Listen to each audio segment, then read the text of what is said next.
प्रभु के पवित्र नाम की महिमा और प्रशंसा होने पाए। और एक बार मैं आप सब लोगों को इस शकीना ग्लोरी पेज के द्वारा, शकीना ग्लोरी पेज से आप सब लोगों को मैं धन्यवाद देता हूं। और इस परमेश्वर अपने लोगों के बीच में इस नई सीरीज़ के द्वारा परमेश्वर के वचन आप तक पहुंचाना, ये मेरे लिए हमेशा लाभदायक बात है। आइए हम अपने रीति रिवाज, अपने इस रीति के अनुसार इस होसाना की बातों को दोहराए। तू विश्वास योग्य परमेश्वर है, तेरी स्तुति हो होसाना। तू हमारे दुखों को उठा लेता है, तेरी स्तुति हो होसाना। तू ज्योति का परमेश्वर है, तेरी स्तुति हो होसाना। तू भक्तिहीन को धर्मी ठहराता है, तेरी स्तुति हो होसाना। तूने हमें अंधकार के साम्राज्य से छुड़ाया है, तेरी स्तुति हो होसाना। तू पाप धोने के लिए सोता बहाता है, तेरी स्तुति हो होसाना। तू सदा मेरे आश्रय की चट्टान है, तेरी स्तुति हो होसाना। तू जीवन का जल देता है, तेरी स्तुति हो होसाना। तू मेरी सनातन चट्टान है, तेरी स्तुति हो होसाना। तू उत्तम बातें कहता है, तेरी स्तुति हो होसाना। तू मेरी उद्धार की सामर्थ है, तेरी स्तुति हो होसाना। तेरी आंखें मनुष्य को परखती है, तेरी स्तुति हो होसाना। तू मेरा उद्धार करता परमेश्वर है, तेरी स्तुति हो होसाना। तेरी पलकें मनुष्य को परखती है, तेरी स्तुति हो होसाना। तू मेरे मस्तक को ऊंचा करने वाला है, तेरी स्तुति हो होसाना। तेरी वाणी मेघों के ऊपर सुनाई देती है, तेरी स्तुति हो होसाना। तू मुझे सामर्थ प्रदान करता है, तेरी स्तुति हो होसाना। तूने आकाश को फैलाया है, तेरी स्तुति हो होसाना। तेरे द्वारा मैं सब कुछ कर सकता हूँ, तेरी स्तुति हो होसाना। तू सारे भूमंडल पर विराजमान परमेश्वर है, तेरी स्तुति हो होसाना। हालेलुया। और एक बार मैं प्रभु यीशु मसीह के नाम से आप सब लोगों को परमेश्वर अपने लोगों के बीच में इस नई श्रृंखला से आप लोगों को मैं प्रभु के नाम का धन्यवाद देता हूं और परमेश्वर के नाम की बड़ाई और प्रशंसा करता हूं। हम कल देख रहे थे कि परमेश्वर हमारे बीच में है और इस बातों को हम इजरायली लोगों के जीवन से, इजरायली लोगों को जीवन में से परमेश्वर ने जो बातों को कहा, जिन बातों के लिए परमेश्वर ने उनको विश्वास योग्यता के साथ ठहराया। मैं कल आपको बता रहा था उस मेघ स्तंभ और अग्नि स्तंभ के बारे में मैं आपको बता रहा था कि परमेश्वर उन लोगों का प्रेम किया। ये मेघ स्तंभ परमेश्वर की उपस्थिति को दर्शाता है, परमेश्वर के प्रेम को दर्शाता है और परमेश्वर उनकी देखभाल करता है, इस सारी बातों को भी दिखाता है। इस विषय को हम अध्ययन कर रहे थे, इस विषय को हम देख रहे थे। प्रभु के पवित्र नाम की महिमा और प्रशंसा होने पर इस विषय को हम और आगे बढ़ाते जाते हैं। या परमेश्वर इस प्रकार का प्रेम, परमेश्वर इस प्रकार का ख्याल, परमेश्वर इस प्रकार के हमारे देखभाल या परमेश्वर हमारी उसकी उपस्थिति हमारे साथ देना, यह हमारे लिए एक बड़ी बात है। और इसी के द्वारा परमेश्वर ने लगातार इजरायली लोगों को 40 वर्ष तक उस जंगल के सफर में उनके साथ रहकर अपनी बातों को प्रकट किया। उनके साथ रहकर परमेश्वर ने इस बातों को दिखाया कि वो परमेश्वर, वो लगातार साथ रहने वाला परमेश्वर। इसी बातों को हम और आगे की ओर बढ़ते जाएंगे। उसी को यिर्मयाह का किताब उसके 2 अध्याय के 2 वचन को हम देखेंगे। यिर्मयाह नबी की किताब उसके 2 अध्याय के दूसरे वचन को मैं आपके लिए पढ़ना चाहता हूं। मेरे साथ खोलिएगा यिर्मयाह नबी की किताब उसके 2 अध्याय का दूसरा वचन। यिर्मयाह का किताब उसके दूसरे अध्याय के दूसरे वचन में कुछ इस प्रकार से लिखा हुआ है। यिर्मयाह नबी का किताब उसके दूसरे अध्याय के दूसरे वचन में इस प्रकार से कहते हैं, जा और यरूशलेम में पुकार कर यह सुना दे, यहोवा यह कहता है, तेरी जवानी का स्नेह और तेरे विवाह के समय का प्रेम तुझे स्मरण आता है कि तू कैसे जंगल में मेरे पीछे पीछे चली, जहां भूमि ज्योति बोई न गई। यहाँ पर परमेश्वर यिर्मयाह के द्वारा इजराइल लोग परमेश्वर का त्याग करने की बातों के बारे में लिखता है। यहाँ पर इजरायली लोगों को परमेश्वर या प्रभु इजरायली लोगों की बातों को यह दिखाना चाहता है या यह दिखाता है कि परमेश्वर ने उन लोगों के साथ किस प्रकार से बर्ताव किया था। जब वे जंगल में थे, जब वो रेगिस्तान के सफर में थे, तो परमेश्वर उनके साथ साथ चला। इसी की उपमा परमेश्वर जो है इजरायली लोगों को, जिन्होंने परमेश्वर की बातों को ठुकराया, जिन्होंने परमेश्वर की बातों को तुच्छ जाना, इसके लिए कहता है। और इस बातों की पूर्ति इस प्रकार से होती है कि परमेश्वर जो है उनके साथ साथ था। इसी के लिए वहां पर तेरी मुझे स्मरण आता है बोलकर जो बात को लिखा है, उस वचन के दूसरे यिर्मयाह का पत्री 2 अध्याय के दूसरे वचन में मुझे स्मरण, उस प्रेम को स्मरण आता है। मतलब परमेश्वर को इन लोगों ने छोड़ दिया, परमेश्वर ने इन लोगों का परमेश्वर ने इन लोगों के साथ अपनी उपस्थिति को रखा, परमेश्वर ने अपना प्रेम को इनके जीवन में प्रकट किया, और साथ ही साथ परमेश्वर ने उनको देखभाल भी दिया। इतना सब कुछ करने के बाद परमेश्वर को इन्होंने त्यागा, परमेश्वर की उपस्थिति को ये भूल गए, परमेश्वर की बातों को भी ये भूल गए।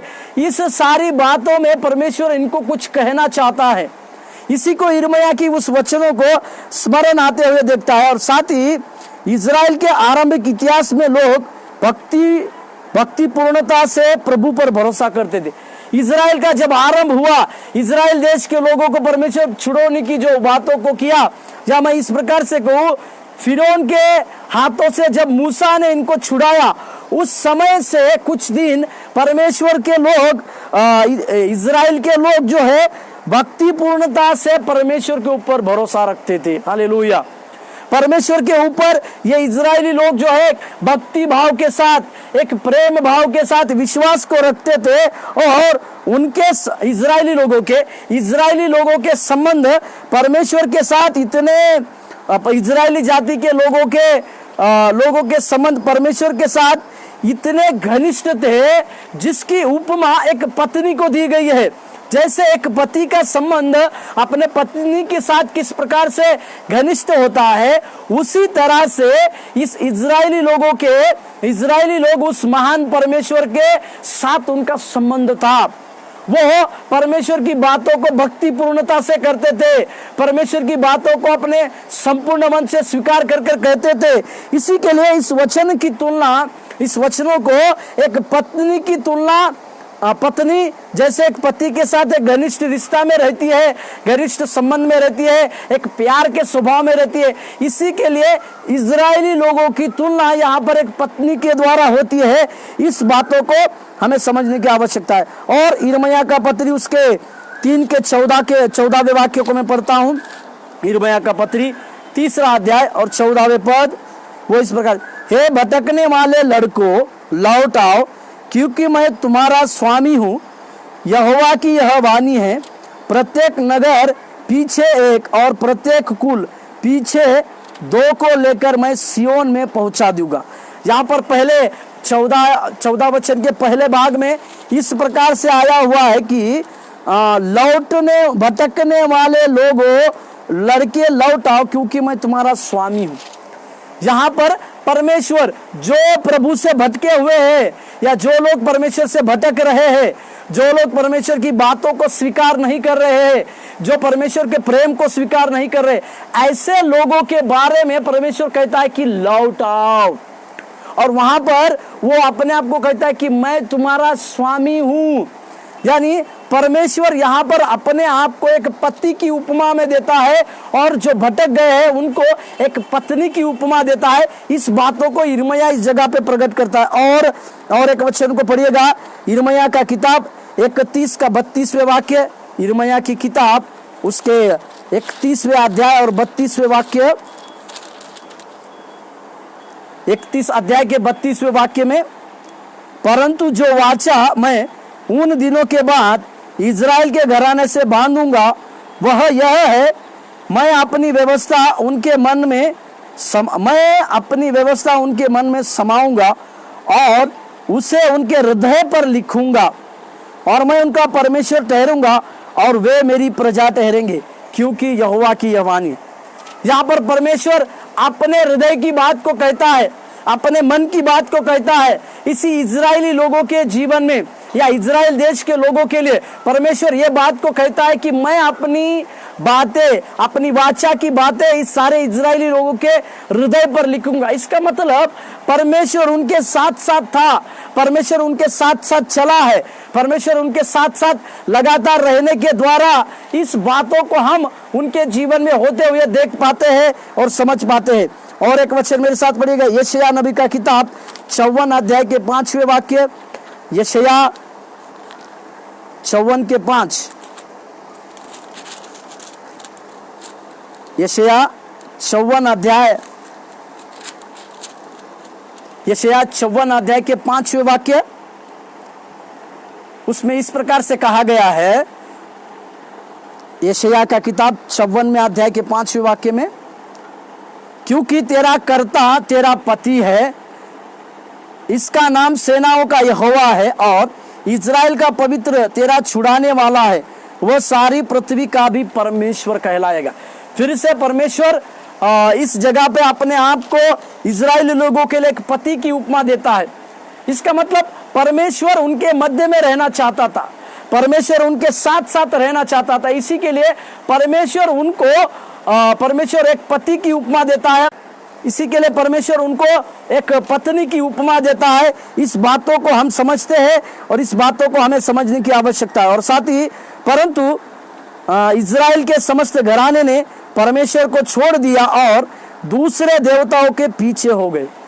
परंतु आगे चलकर जो परमेश्वर इतना ख्याल करने वाला, जो परमेश्वर उनके जीवन में अपनी उपस्थिति को देने वाला, परमेश्वर उनके साथ साथ चलने का वायदा करने वाला, इस सारे इजरायली लोगों ने क्या किया, परमेश्वर उनके बीच में रहने के बावजूद ये लोग उस परमेश्वर की बातों को भूल गए और साथ ही साथ उन्होंने क्या किया, परमेश्वर को छोड़ दिया और वे दूसरे दूसरे देवताओं के पीछे हो गए। इसके बारे में वचन को बतलाती है, मेरे साथ खोलिएगा यिर्मयाह नबी की किताब, उसका 2 अध्याय 4 वचन और 5 वचन। यिर्मयाह 2 अध्याय 4 और 5। हे याकूब के घराने, हे इज़राइल के घराने के कुलों के लोग, यहोवा का वचन सुनो। 5वां वचन, यहोवा यो कहता है, तुम्हारे पुरखाओं ने मुझसे कौन ऐसी कुटिलता पाई कि मुझसे दूर हट गए और निकम्मी वस्तुओं के पीछे होकर स्वयं निकम्मे हो गए। हालेलुया। यहाँ जो शब्द लिखा गया है निकम्मी वस्तुएं, निकम्मी वस्तुएं मतलब वो मूर्ति पूजा या पराये देवताओं के बारे में इसका स्पष्ट उल्लेख है। परमेश्वर उनसे सवाल पूछता है, इजरायली लोगों से, उनके साथ रहने वाला परमेश्वर, उनके संग संग रहने वाला परमेश्वर इस प्रकार से ये कहता है कि वो उनके संग संग रहने के बावजूद भी इजरायली लोग इस परमेश्वर से पीछे हट गए या वो लोग पराये देवताओं के पीछे चले गए। कभी कभी हमारे जीवन में भी ये संभावना होती है, हम परमेश्वर की उपस्थिति को महसूस करते हैं, कई प्रकार की चंगाइयों की बातों के लिए परमेश्वर को कहते हैं, और ये सारी बातों को करने के बाद यदि हम इस प्रकार से कहेंगे कि परमेश्वर आपकी पवित्र चंगाई हमारे पास नहीं हो पा रही है, तो हम पराये देवता की ओर फिरने की संभावना है। मेरे प्रियो, हमारे लिए हमारा उद्धार की बातों को, जो परमेश्वर ने हमारे लिए जो उद्धार की बातों को देख के रखा है, उस उद्धार की सारी बातों को थामे रखने की हमें आवश्यकता है। जब हम इस उद्धार की सारी बातों को थामे रखेंगे तो हमारे लिए जीवन में परमेश्वर अधिक से अधिक, अद्भुत से अद्भुत कार्य करते हुए हम लोग और आप लोग देख पाएंगे। और एक वचन मेरे साथ पढ़िएगा, यिर्मयाह नबी का किताब 2 अध्याय के 25वें वाक्य। यिर्मयाह नबी का किताब 2 का 25, अपने पांव नंगे और गला सुखाए न रह, परंतु तूने कहा नहीं, ऐसा नहीं हो सकता, क्योंकि मेरा प्रेमी दूसरों से हो गया और मैं उनके पीछे चलती हूँ। यहाँ मेरा प्रेमी दूसरे के सा हो गया मतलब ये पराये देवता के पीछे इजरायली लोग जाने की बातों को दर्शाता है, और उनका प्रेमी जो है पराया देवता हो गया है। इसके बारे में परमेश्वर के वचनों में लिखा है और परमेश्वर से बातचीत होती है। परमेश्वर इस प्रकार से कहते हैं। और एक वचन को पढ़िएगा, इब्रानी की पत्री उसका 3 का 13वां वचन खोलिएगा। इब्रानी का लेखक इसके बारे में कहता है, इब्रानी के पत्री उसके 3 अध्याय के 13वें पद, इब्रानी का पत्री उसके 3 अध्याय के 13वें पद में इब्रानी का लेखक इस प्रकार से कहता है, वरन जिस दिन तक आज का दिन कहा जाता है, हर दिन एक दूसरे को समझाते रहो, ऐसा ना हो कि तुम में से कोई जन पाप के छल में आकर कठोर हो जाए। प्रभु के पवित्र नाम की महिमा होने पर यहाँ पर तुम लोग कठोर हो जाओ बोलकर जो शब्द लिखा गया है, या परमेश्वर के वचनों में जो तुम कठोर हो जाओ बोलकर जो लिखा हुआ है, उसका अर्थ क्या है? उसका अर्थ यह है कि, माफ कीजिएगा, हबक्कुक का किताब मुझे कहना था, परंतु गलती से हमने इब्रानी की किताब लिखा। इब्रानी का वचन नहीं है, वो हबक्कुक की किताब है। हबक्कुक उसके 3 अध्याय का 13वां वाक्य, माफ कीजिएगा, हबक्कुक पुराना नियम के हबक्कुक के किताब में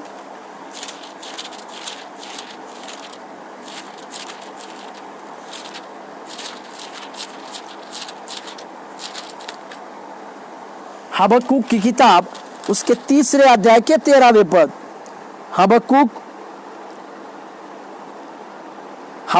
3:13, उसमें इस प्रकार से लिखा, तू अपनी प्रजा के उद्धार के लिए निकला, हाँ अपने अभिषिक्त के संग होकर उद्धार के लिए निकला।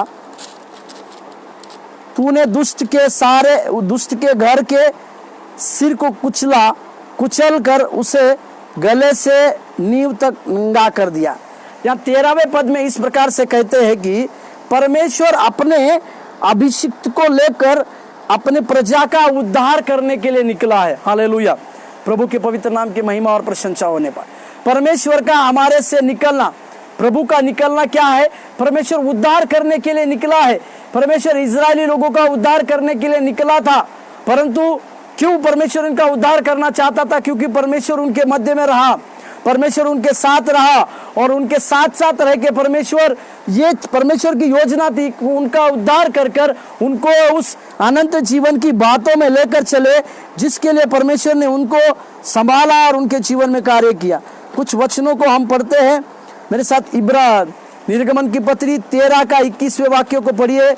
निर्गमन की पत्री उसके 13वें अध्याय उसके 21वें पद,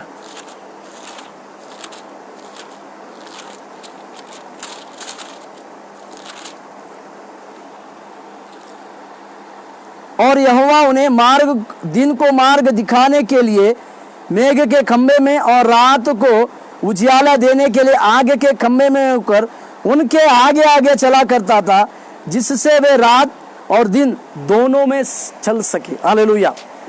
परमेश्वर की उनके साथ रहने की एक बातों को हम देखें, जिसको कल भी हमने देखा। परमेश्वर दिन और रात उनके साथ एक अलग अलग बातों में रहा, ताकि इजरायली लोग दिन और रात का सफर आसानी से काट सके, आसानी से उनके लिए वो सफर पूरा हो जाए। इसके लिए परमेश्वर के वचनों में इस बातों को लिखा है, इस बातों को हम समझते हैं। और भजन संहिता का किताब उसके 20 अध्याय के 6 वचनों को पढ़िएगा। भजन संहिता का किताब 20 का 6, भजन संहिता 20 का 6, अब मैं जान गया कि यहोवा अपने अभिषिक्त का उद्धार करता है, वो अपने दाहिने हाथ के उद्धार करने वाले पराक्रम से अपने पवित्र स्वर्ग पर से सुनकर उसे उत्तर देता है। हालेलुया। परमेश्वर अपने अभिषिक्त का उद्धार करता है, और उसको पुकारने वाले पराक्रमी लोग जो उसको पुकारते हैं, उनको पवित्र स्वर्ग से सुनकर उनको जवाब देता है और उनकी बातों को कहता है। इस विषय में हम और आपको समझने की आवश्यकता है और जानने की आवश्यकता है। और एक वचन भजन संहिता 28 के 8वें वाक्य पढ़िए।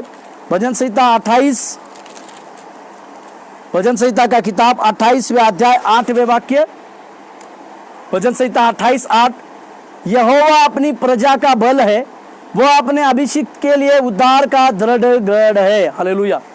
यहाँ पर भी यहोवा अपने अभिषिक्त के लिए उद्धार और एक दृढ़ गढ़ है बोल के परमेश्वर के वचनों में हम देखते हैं, परमेश्वर की बातों में हम देखते हैं। इस बातों को हमें समझने की आवश्यकता है, इस बातों को हमें जानने की आवश्यकता है कि परमेश्वर क्यों उन लोगों का उद्धार करता है, क्यों इजरायली लोगों का परमेश्वर उद्धार करना चाहता है? क्योंकि परमेश्वर उनके साथ साथ रहा, क्योंकि परमेश्वर उनके संग संग रहा, परमेश्वर उनके साथ चला, उनको प्रेम दिया, उनको अपनी उपस्थिति का अनुभव दिया और उनकी देखभाल किया। इन सारी बातों को करने का परमेश्वर का कारण यह ही था कि इजराइल राष्ट्र का पूरी रीति से परमेश्वर उद्धार कर सके और उनको उद्धार की बातों में ला सके। और एक वचन पढ़िएगा, भजन संहिता 68, भजन संहिता 68 का 21वें पद।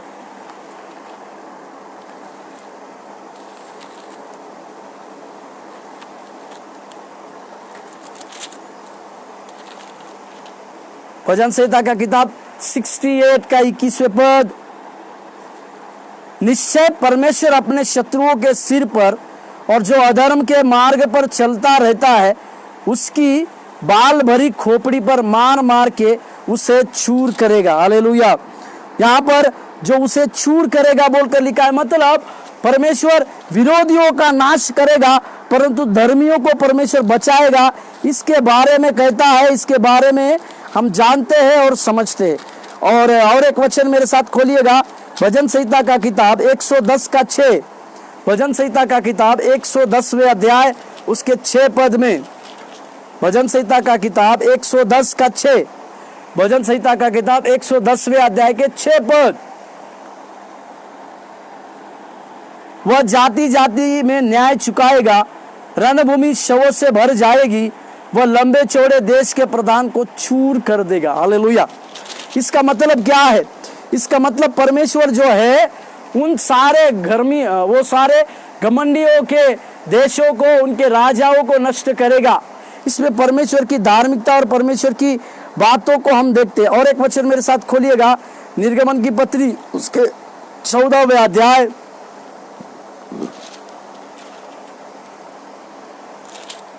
निर्गमन की पत्री उसके 14वें अध्याय 19 से लेकर 24 तक की बातों को हम देखें। निर्गमन की पत्री उसके 14वें अध्याय 19 से 24 तक, यहाँ पर लाल समुद्र को पार करने की बातों को हम देखते हैं कि परमेश्वर ने किस प्रकार से उस लाल समुद्र को पार किया, परमेश्वर ने किस प्रकार से अपना भुजबल को सारे लोगों के जीवन में दिखाया।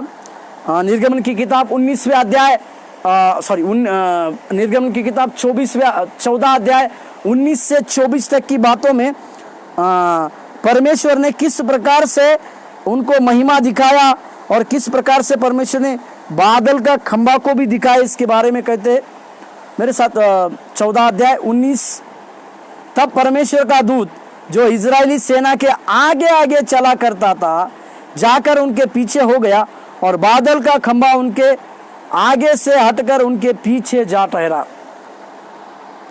20वां वाक्य, इस प्रकार वह मिस्रियों की सेना और इजरायलों की सेना के बीच आ गया और बादल और अंधकार तो था तो भी रात को उन्हें प्रकाश मिलता रहा और वे रात भर एक दूसरे के पास न आए। ये जो बादल का खंबा बोलकर जो लिखा हुआ है, उन दिनों में बादल मिस्रियों लोगों के मध्य में परमेश्वर की अद्भुत रक्षा की बातों को दिखाता है। ये बादल का खंबा जो है परमेश्वर इजरायली लोगों के मध्य में रहकर एक अद्भुत रीति से उनकी रक्षा करता है, इस बातों को दिखाता है। और उसी समय परमेश्वर के आग के खंबे ने प्रकाश दिया और उस समय आग के खंबे ने परमेश्वर के आग के खंबे ने उनको प्रकाश दिया समुद्र पार तक, ताकि इजरायली पार हो सके। ये प्रकाश समुद्र को जब तक सारे इजरायली लोग पार नहीं करते हैं तब तक उनको परमेश्वर के द्वारा एक प्रकाश दिया गया, जिसके बारे में 24वें वचन में भी पढ़ते हैं। 24वां वचन, और रात के अंतिम पहर में यहोवा ने बादल और आग के खंबे में से मिस्रियों की सेना पर दृष्टि करके उन्हें घबरा दिया। हालेलुया। परमेश्वर इजरायली लोगों को इस समुद्र में से तो निकालते हैं, पूरी रात में बाहर निकाल रहे हैं उनको उजियाला देकर, परंतु इस मिस्री लोगों को यानी फिरौन की सेना को घबरा देते हैं। इस बातों को हमें समझने की आवश्यकता है और इस बातों को जानने की भी आवश्यकता है। इसे हम जानने पाए और परमेश्वर की उस महत्वपूर्ण सलाह की बातों को परमेश्वर की अद्भुत बातों को हमें समझने की आवश्यकता है। वो परमेश्वर लगातार इजरायलियों के मध्य में रहा। आज भी इस नए युग में जब परमेश्वर के भवन आप और हम बने हैं, इसी के लिए पौलुस इस बातों को कहते हैं कि परमेश्वर का जीवित मंदिर हम हैं और उसमें परमेश्वर की आत्मा वास करती है। या इस बातों को हमें मानने की आवश्यकता है कि परमेश्वर की आत्मा हमारे इस मंदिर में रहती है। इस शरीर नामक मंदिर में परमेश्वर की आत्मा वास करती है। इसी के लिए जब हम अंधकार के बातों से छुड़ाए गए हैं, अंधकार के कामों से परमेश्वर ने हमें उसके पुत्र के द्वारा छुड़ाया है, और ना केवल पुत्र के द्वारा हमें छुड़ाया है परंतु परमेश्वर की बहुतायत की बातें हमारे जीवन में सफल होने हेतु भी कार्य किया है। इसे हमें और आपको समझने की आवश्यकता है, इसे हमें और आपको जानने की आवश्यकता है। इसी प्रकार परमेश्वर उनके साथ लगातार रहा, इसी के साथ परमेश्वर उनके बातों में कार्य करते रहा, इसे हमें समझने की आवश्यकता है। और निर्गमन की पत्री उसके 14 अध्याय के 22वें वचन को अगर हम पढ़ते हैं, निर्गमन की पत्री उसके 14 अध्याय के 22वें पद में इस प्रकार से कहा है, तब इजरायली समुद्र के बीच स्थल ही स्थल होकर चले और जल उनकी दाहिनी और बाईं ओर दीवार का काम देता था। समुद्र में सूखी भूमि से होकर गए। वे इस प्रकार से चले गए, जैसे समुद्र में से इजरायली लोग इस प्रकार से चले गए जैसे वे सूखी भूमि में जा रहे हो। लाल सागर दरअसल सरकंडों का सागर, उसे सरकंडों का सागर भी कहते हैं। इब्री भाषा में उसे याम सुफ बोलते हैं। इब्री भाषा में लाल समुद्र को याम सुफ इस प्रकार से कहते हैं। उसे मेनजाले झील का दक्षिण तट माना जाता है। ये मेनजाले झील के दक्षिण तट में पाया जाता है। लाल सागर पार करना परमेश्वर के प्रत्यक्ष आश्चर्य कर्म के द्वारा हुआ। इजरायली लोगों को लाल समुद्र परमेश्वर पार करके देना, यह परमेश्वर का एक आश्चर्य कर्म या परमेश्वर के एक अद्भुत आश्चर्य कर्म के द्वारा हुआ, जिसके बारे में 21वें पद में हम पढ़ते हैं, निर्गमन का पत्री उसके 14 के 21। तब मूसा ने अपना हाथ समुद्र के ऊपर बढ़ाया और यहोवा ने रात भर प्रचंड पुरवाई चलाई और समुद्र को 2 भाग करके जल ऐसा हटा दिया जिससे उनके बीच सूखी भूमि हो गई। हालेलुया, प्रभु के नाम की महिमा और प्रशंसा। मतलब एक विशाल समुद्र को, इतने बड़े विशाल समुद्र को परमेश्वर ने उनसे बीचों बीच हटा दिया और इस प्रकार का एक आश्चर्य कर्म उनके साथ किया। इजरायली लोगों के साथ एक बहुत बड़ा आश्चर्य कर्म को परमेश्वर ने किया। इसे हमें समझने की आवश्यकता है और ये परमेश्वर के प्रत्यक्ष आश्चर्य कर्म के द्वारा हुआ है। इस बातों को हमें समझने की आवश्यकता है, इस बातों को हमें जानने की आवश्यकता है। हालेलुया, प्रभु के पवित्र नाम की महिमा और प्रशंसा होने पर उसकी दया हमारे साथ है, वो निरंतर हमारे साथ रहता है। इस बातों को समझने की आवश्यकता। और बाइबल के लेखक इस घटना को परमेश्वर की सामर्थ व महानता याद दिलाने के लिए प्रयोग करते हैं। हालेलुया। या मैं इस प्रकार से कहूं, इस घटना को बाइबल के जो लेखक है वो परमेश्वर की सामर्थ और महानता के लिए इस्तेमाल करते हैं। हालेलुया, प्रभु के पवित्र नाम की महिमा और प्रशंसा होने पर। यानी परमेश्वर के पवित्र लोग या परमेश्वर के कई एक लेखक लोग इस घटना को या इस बातों को, परमेश्वर की इस बातों को इसी के लिए इस्तेमाल करते हैं कि परमेश्वर की जो महानता, परमेश्वर की जो अद्भुत बातें हैं या परमेश्वर की जो दया की बातें हैं, वे सारी बातें इनके द्वारा पूरी होती है। उनकी महानता, परमेश्वर की महानता, परमेश्वर के अद्भुत कार्य या परमेश्वर की बहुतायत की बातें, इस प्रकार की बातें प्रकट कराने के लिए परमेश्वर के कई एक लेखक इस बातों का वर्णन करते हैं। इसके बारे में भी हम कल कुछ वचनों को देखेंगे, परंतु आज हम प्रार्थना करें। प्रभु, लाल समुद्र एक विशाल लाल समुद्र है, वो दक्षिणी तट पर पाया जाता है। उस विशाल लाल समुद्र को परमेश्वर ने आश्चर्य कर्म से द्वारा इजरायली लोगों को अपना प्रभु हूं या परमेश्वर हो, ये दिखाने के लिए, आश्चर्य कर्म करने के लिए प्रभु का एक बहुत बड़ा आश्चर्य कर्म हुआ। उसके द्वारा परमेश्वर ने इस लाल समुद्र को 2 भाग किया। आज भी मेरे प्रियो, हमारे जीवन में कई एक प्रकार के लाल समुद्र आकर आगे खड़े होंगे। फाइनेंस की ब्लेसिंग का लाल समुद्र शायद रुका होगा, बीमारी का लाल समुद्र शायद आपके पास आकर खड़ा हुआ होगा। उस सबों को हम प्रभु यीशु मसीह के द्वारा आज्ञा करने की आवश्यकता है। वे सारे लाल समुद्र आपके जीवन के द्वारा परमेश्वर उसमें से आपको मार्ग निकालेगा। आइए हम प्रार्थना करें, प्रभु की दया को स्मरण करें। परमेश्वर, हम इस बातों को जान देंगे प्रभु, तू दया का सागर है। हालेलुया, धन्यवाद हो प्रभु, धन्यवाद देते हैं परमेश्वर। हालेलुया, हालेलुया, थैंक यू जीसस। प्रभु हम तेरी महिमा करते हैं राजा।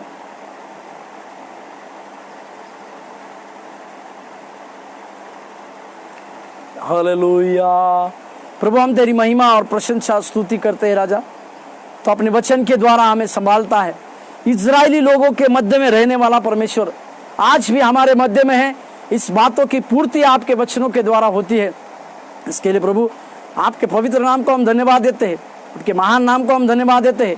तेरी महिमा और प्रशंसा करते, सहायता कर और मदद, यीशु मसीह के नाम से मांगते, आमीन आमीन। कल भी हम और इसकी कुछ बातों को देख पाए। प्रभु आप लोगों को आशीष देने पाए, परमेश्वर के नाम की महिमा और प्रशंसा होने पाए। धन्यवाद।